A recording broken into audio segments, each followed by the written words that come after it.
Show शुरू होता है एक बच्चे के साथ जिसका नाम गोजो वाकन है। उसके दादा उसे एक हिना गुड़िया दिखाते हैं जो उसके दादा और उनके दोस्तों ने मिलकर बनाई होती है। गोजो को ये गुड़िया बहुत पसंद आती है और उसे भी अपने दादा की तरह एक कलाकार बनने की चाहत नजर आती है। वो तभी से गुड़िया बनाना सीखने लग जाता है। एक लड़की दिखाई जाती है जो गोजो को कहती है कि लड़का होने के बावजूद गुड़ियों में दिलचस्पी दिखाना बहुत अजीब है और इसीलिए वो रो रो कर चले जाती है और गोजो को नापसंद करने लगती है।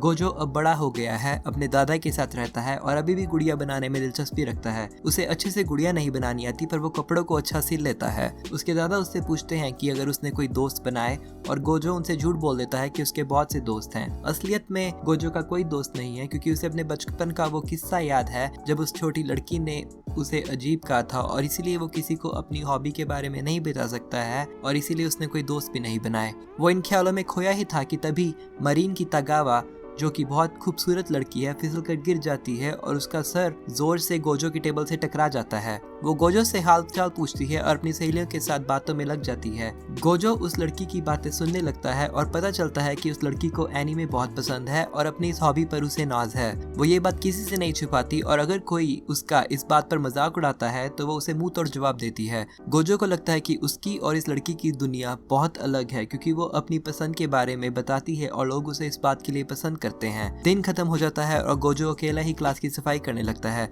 जिन बच्चों की क्लास साफ करने की ड्यूटी थी वो बहाना बनाकर निकल जाते हैं और गोजो की मदद नहीं करते। गोजो को ये बात अच्छी नहीं लगती पर उसे राहत भी मिलती है क्योंकि इस तरह उसे किसी से भी बात करने की जरूरत नहीं पड़ेगी और वो अकेला ही रहना पसंद करता है।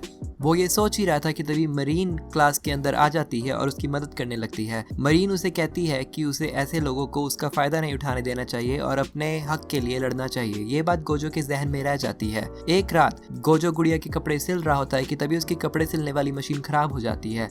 अगले ही दिन वो स्कूल के आर्ट्स एंड क्राफ्ट रूम में जाता है ये सोच के कि वहाँ कोई नहीं होगा और उनकी मशीन इस्तेमाल करने लगता है। वो अपनी गुड़िया से बात कर ही रहा होता है कि तभी मरीन आ जाती है और उसे देख लेती है। गोजो को लगता है कि मरीन अब उसका मजाक उड़ाएगी पर मरीन उससे बहुत इंप्रेस हो जाती है। वो गुड़िया की तारीफ करती है और पूछती है कि क्या उसे कपड़े चलाने वाली मशीन अच्छी से आती है। गोजो उसे बताता है कि उनकी गुड़ियों की दुकान है और वो कपड़े गुड़ियों के लिए अच्छे से सिल लेता है। ये बात सुनकर मरीन उससे प्रभावित हो जाती है और अपने स्कूल के कपड़े उतार कर खुद की एक बनाई ड्रेस डाल के गोजो को दिखाती है। वो उसे फोटो भी दिखाती है क्योंकि वो उस फोटो की तरह उस ड्रेस को बनाना चाहती थी। ड्रेस बिल्कुल भी अपनी फोटो से मेल नहीं खाती है और अनजाने में गोजो उसकी सिलाई की बुराई कर देता है पर जल्दी ही गोजो को इस बात का एहसास होता है और वो मरीन से माफी भी मांगता है। मरीन उससे अपनी ड्रेस सिलवाने में मदद मांगती है और गोजो मदद के लिए हाँ कर देता है।